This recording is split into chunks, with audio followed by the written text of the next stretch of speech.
มีเงินแต่ก้อนหนึ่งนี่คำเจ้าจะเฮ็ดในกระตนกระโตเจ้านี่จะเสียดเนี่ย ที่แล้วเห็ดดังก่อน เป็นแต่เล็กก็จะเฮ็ดดังก่อน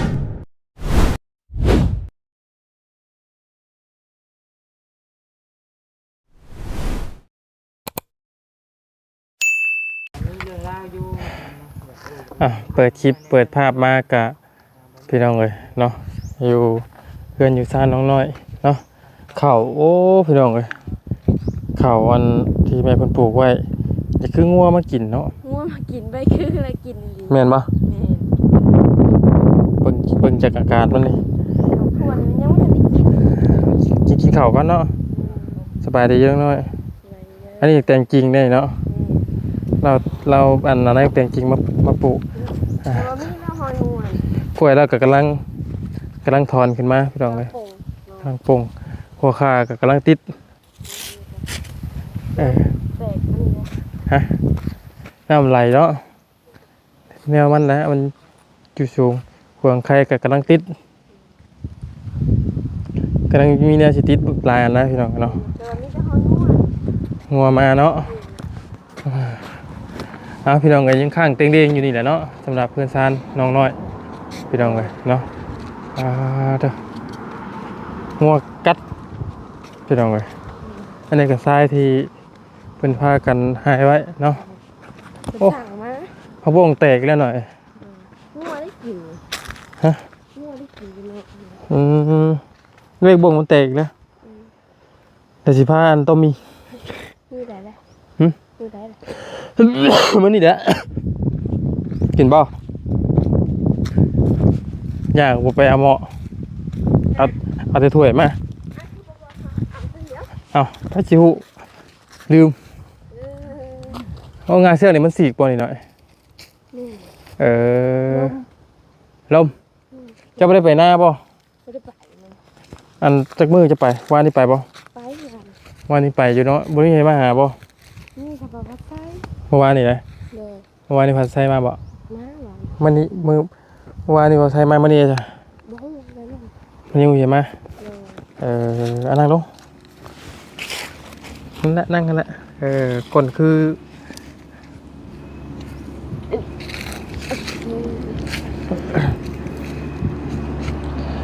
พี่น้องเอ้ยตอนนี้ทีมงานก็อยู่ซื้อโปนกันเบิดกูสู่สุคนเนาะแต่ว่าทุกคนเลยพี่น้องอยู่ซื้อโปนทั้งบนเตียงทั้งบนดีเนาะอยู่ซื้อโปนเดือแต่ปัญญากำลังนิ้วเขาว่าพัดไส้แหละพี่น้องอยู่ทางน้องน้อยเนาะเพื่อนน้องน้อยก็ยังเต็งเร่งอยู่พี่น้องเลยงบเงียบก็ยังมาสำเก่าบ่มีมาเพิ่มอยู่บ่ แต่โดนก็แล้ว มาทางไผ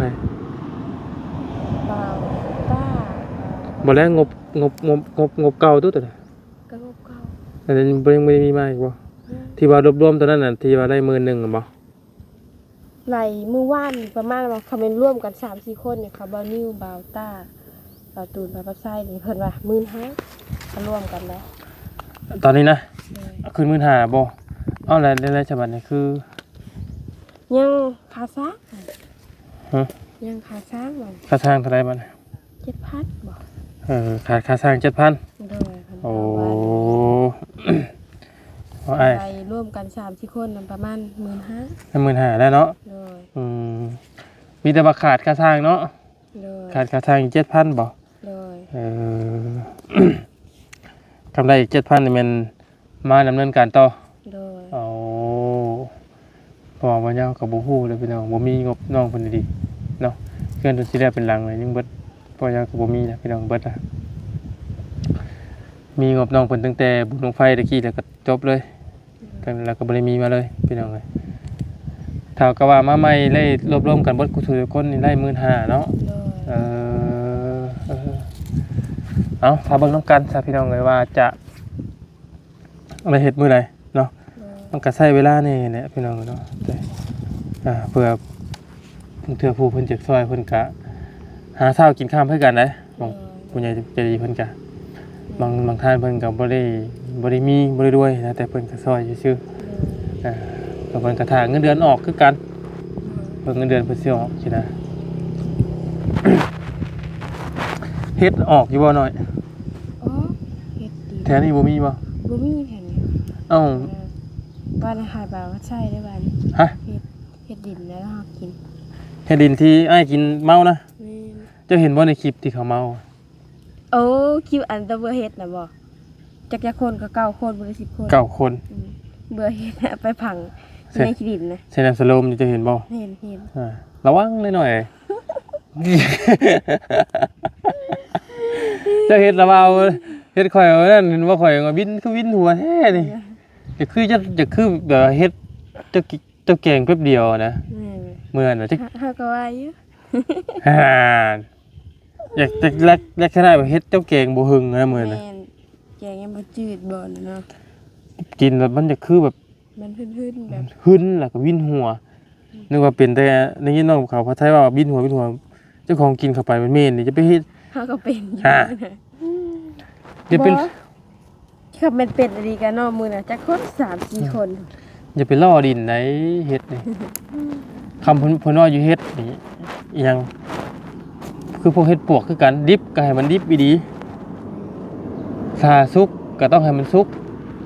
บ่ให้มันหาดไผพี่น้องเอ้ยท่านได้เรียกเฮาจะเมามาเบื่อเฮ็ดตายเลย นี่นะ บ่แม่นว่ามันมาของลิ้นได้อยู่เฮ็ดนะคือมื้อนี้ยังดีแต่ที่ว่า ทุกตะบาดมัน เจ้าก็ ก็เห็นว้าว 3ปองนี่แหละทรมานอยู่นี่คืออันว่าเฮ็ดคือมื้อนี้ยังดีแต่ที่มันบ่ค่อยมีแหละเฮาบ่สรรหามากินคือตะกี้น่ะมันเฮ็ดมันออกลายนะอยากลองพี่น้องเอ้ยเฮ็ดพี่เบื่อลายเลยอยากเอามาลองมาแกงเบิ่งคือเฮ็ดอันเฮ็ดขี้ควายน่ะ เฮาบ่เคยกินจักเทื่อเลย กินแต่ว่าเคยกิน คันเฮ็ดอะไรกินเฮ็ด มันจะคือเฮ็ดละโงกหรอกมันสิมีเฮ็ดคือเฮ็ดละโงกอีก แต่บ่เป็นเฮ็ดละโงก ขี้เดือน ขี้กระเดือนน่ะกินได้แล้วก็มันสิมีเฮ็ดพี่เบื่ออีกได้คล้ายเฮ็ดละโงกนี่แหละ เดือนดาวบ่เฮ็ด จัก เขาจะว่าคือดอก บ่เฮ็ดเดือนเฮ็ดลาวกินได้ แต่มันบ่แซ่บเฮ็ดเดือนเฮ็ดลาวก็อยู่นำเลินนั่นเด้ตะกี้อยู่มันเดินอยู่ตามมันออกตามเดินนั่นเด้ได้อยู่แต่ว่าคือตะกี้นี่มันเฮ็ดผิวหลายคือว่าน้องน้อยแกคนนั้นข่อยย่ำเบิ่งข่อยรู้สึกว่ากึดๆอยู่นะดอกมันบ่สุกบ่จักดอกกินไปซื่อ เฮาก็ว่าอยู่มันน่ะแบบมึนๆแบบอะไรก็บ่ฮู้ เฮ็ดไข่เมื่อนั้นอ้ายเมื่อนั้นเมียปิ้งบ่ได้กินเลยโอ้ยว่าสิตำจักบาทเลยพี่น้องกันเนาะเฮ็ดเพาะเด้ บ่ได้เลย ใช่คือมันมีเสื้อในตู้อยู่แถวนี้ มีแถวมีแถวเถียงแล้วก็บ่มีบ่อึดอันลูกแม่มันหั่นน่ะ แต่ว่าบ่ เสียมันจักเอาก็บ่ได้ไปเลาะเอาจักเทื่อ จักว่าขยุกขยะอยู่จ้ะมาฮะ เท่านี้ก็มี มาแกงเที่ยงล่างแกงอยู่นี่แล้วข่อย ข้าวเด้บัดมีเฮ็ดบัดบ่มีข้าว แกงเฮ็ดซื่อๆมันสิได้แกงข้าว บัด มันสิได้กินข้าว บ่มีเครื่องปรุงบัด ยืด เอ้ยถอยบวงเด้บัด เถอะเอ้าที่เจ้าไปคืนได้จ้ะ เทียกับเจ้าเนี่ย อันหมอกก็อยู่หั่นแล้วหมอจ้ะ แม่เขาว่าไปปั๊บนั่นน่ะ เออแกงใช่ผงมีก็ได้ตัว แซ่บเพื่อนบ่ จักแล้วเอาไปชื่อนะ เอ้าต้มมีจะเฮ็ดเพาะ ต้มมีเห็ดเพาะ อืม ไม่เคยได้กิน ลองเบิ้งต้มแต่ว่าต้มมีจะเฮ็ดเพาะต้มมีจะเฮ็ดปวกก็แซ่บเพื่อกันเลย บ่เคย โอ้ยแต่บ่เคยเฮ็ดมาเบิ่แหละแซ่บแต่ ครับ ก็สิเคยได้เฮ็ดเปิดกับมัน แต่โหเพื่อนแต่รู้สึกว่ามันเอ็นเนาะ ล้ม เสาบ่ได้แข็งแรงเลยพี่น้องเสาคำไรกอขึ้นไว้นี่ก็มันจะแน่นหนาอยู่บัดเลยแต่ว่านี่ยังเสี่ยงอยู่มีโอกาสหักไปนะ แม่น ปีนี้สิได้ขึ้นอยู่บ่พี่น้องเพิ่งเบิ่งปีนี้สิได้ขึ้นอยู่บ่สิมานอนกับไผกับมานอน เจ้าพ่อแม่เด้อ พ่อแม่นี่เนาะเออ เที่ยวเมื่อเที่ยวมาก็เว้นกับไปพูดหากินอยู่พูด อื เขา ม แล้วก็ว่าแต่มันได้ขึ้นไว้ คำแล้วก็มานอนพี่เนาะน้ำในก็มีแผงโซลาร์เซลล์คือ มีแผ่นโซลาร์เซลล์แบบอันใหญ่ๆแบบไดน้ำ มีประมาณ10,000ประมาณ10,000ไร่ซื้อระบาใส่อันเอื้อยใส่อยู่หน้า10,000 ไหลน้ำสบายแดดได้เดียวก็ได้ แม่นเขาเห็นอยู่ใจใช่ แดดบ่มีแดดทำนะมันแค่อากาศร้อนซื่อๆนี่ก็ยังได้นะบ่ได้ถือว่าใส่แดดแห้งพี่น้องแค่อากาศมันอ้อมอ้าวนี่ก็ยังได้นะถือว่าคักอยู่สะดวกสบายอยู่นะหน้าเจ้าบ่ถึกแดดละขาวขึ้นอีกเนาะ เขารุ่นบาดมันดำเลย หลับเลยบ่ รุ่นบาด ถ้าสมมุตินี้มีเงินจะก้อนหนึงนี่คำเจ้าจะเฮ็ดในกระตนกระโตเจ้านี่จะเสียดเนี่ย ที่แล้วเห็ดดังก่อน เป็นเล็กก็จะเฮ็ดดังก่อน มันแม่พด มันแม่โพด นั่นแม่พด นึกว่ากบนั่ง มันแม่แบบนี้แบบหมู ข่อยบ่ข่อยแมบแล้วเจอเจ้าแมบบ่ข่อยอีก บ่จะยังมีแบบโด่งๆมาหาแบบแม่อันนี้หาบัดแม่อันนี้หาบัด แมบติดเลยเจ้าเนาะ แม่นะ แบบติดเต็งกับมันแล้วทอสองเด้ เห็นไหมถอดสองเนาะเป็นเงียบกับเจ้างามก็ฮอดขึ้นยิงนี่แหละ เฮ็ดที่ยังมานี่ ถอดสองงาม เฮ็ดนุ่ม ถอดสองบ่ เนี่ย อะไรเห็ดถ้าเห็ดข้างก็อะไรมวยเห็ดดังแล้วก็มาเห็ดปากเห็ดตาเห็ด ปากในเช็ดเป็นจังได๋ เอาเห็ดเป็นปากกระจับเลย ปากจับให้คือเตียนต้อยบ่ แม่น ต่อไปก็เป็นเห็ดนม นุ่ม แม่น ยังบ่ใหญ่บ่เด้นี่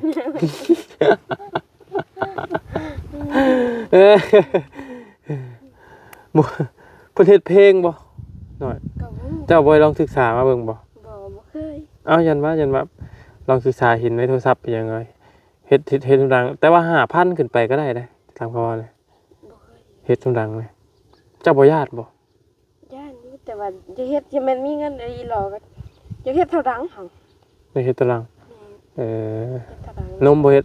บ่เฮ็ดเท่าดังมีพ่อแล้วบ่าวเล่นก้นแล้ว มันบ่พอแล้วคำว่ามีเงินเจ้าบ่จะเฮ็ดอีก แม่นเลยเนาะเห็นงามบ่จะงามนำบ่ เอ้าเฮาทำเฮาได้เฮ็ดอันหนึงแล้วเฮาจะเฮ็ดเบิดได้คำพูดถึงมีเงินน่ะนะพี่น้องนะ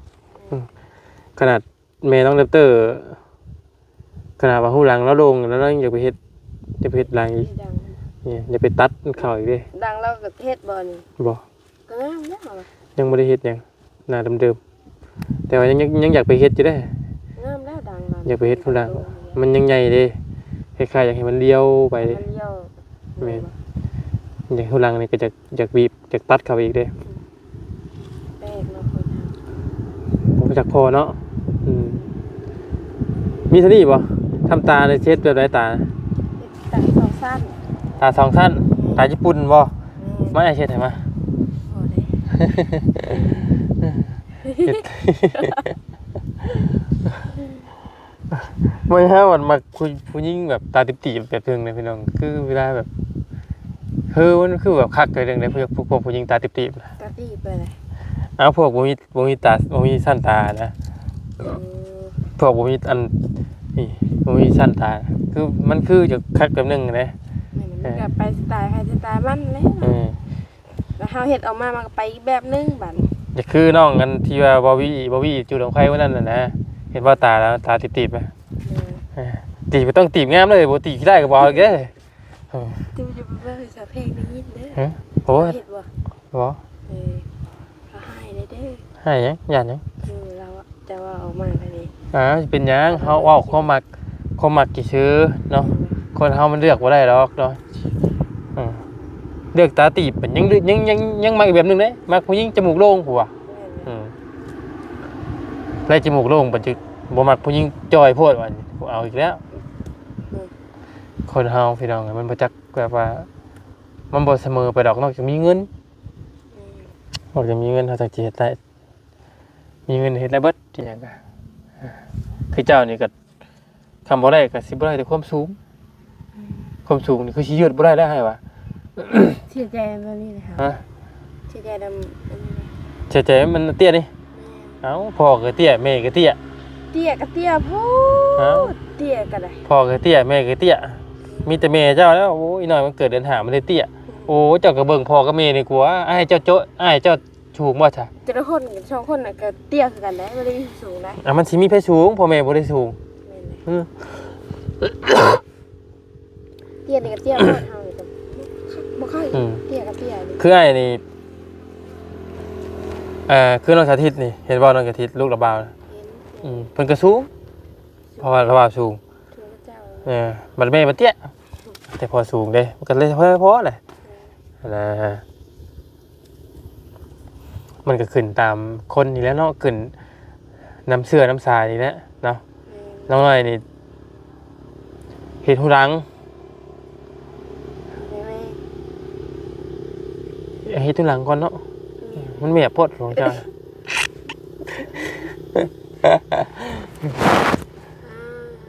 ธรรมชาติที่น้องเนาะหูรังธรรมชาติหายใจออกอยู่หรือเปล่าสบายเนาะ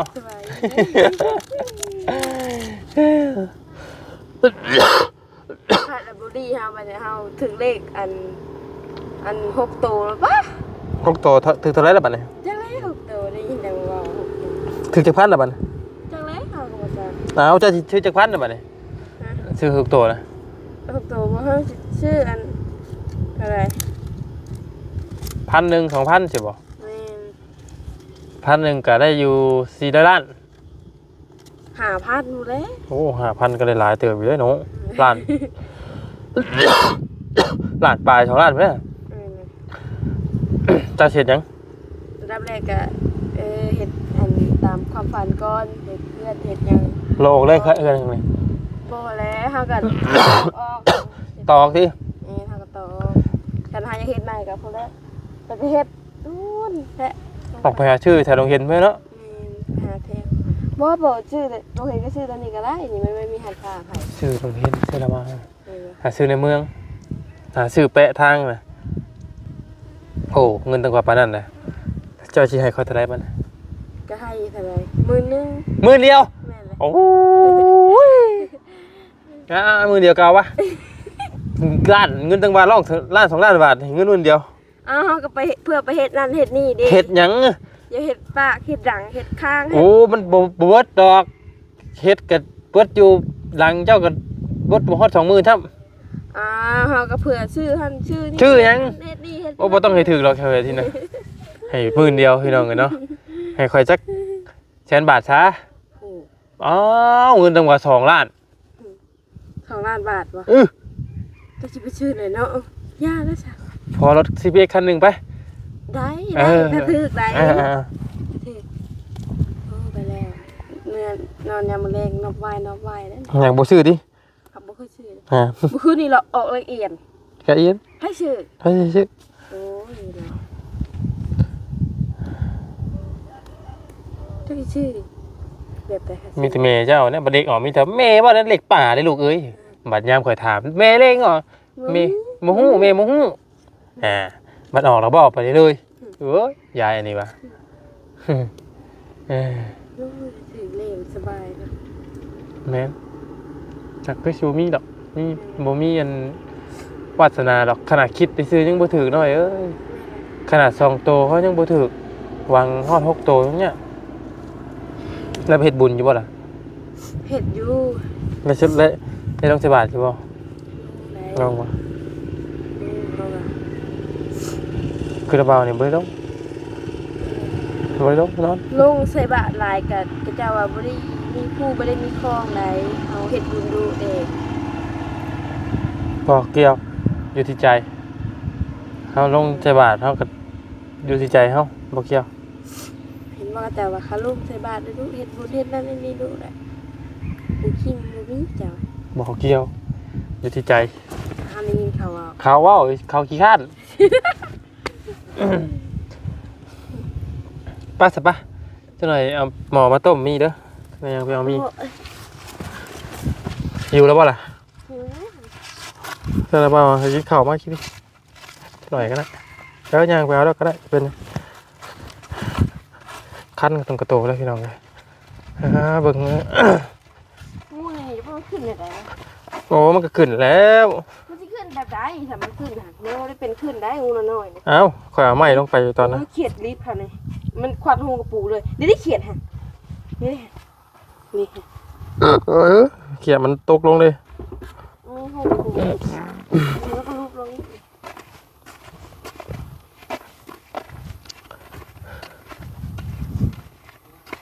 เงียบงอยเงาพี่น้องกันเนาะ ก็อะไรจะมูยปูมาจ้ะ งัวมากินเนาะ หากินได้ เอาจะพี่น้องกันอยู่ดีมีแห้งอยู่แรงมีเบิดกุศลทุกคนเนาะเอาหิวยังหน่อย อยู่ดีมีแห้งเบิดกุศลทุกคนอยู่แรงมีพี่น้องกันเนาะ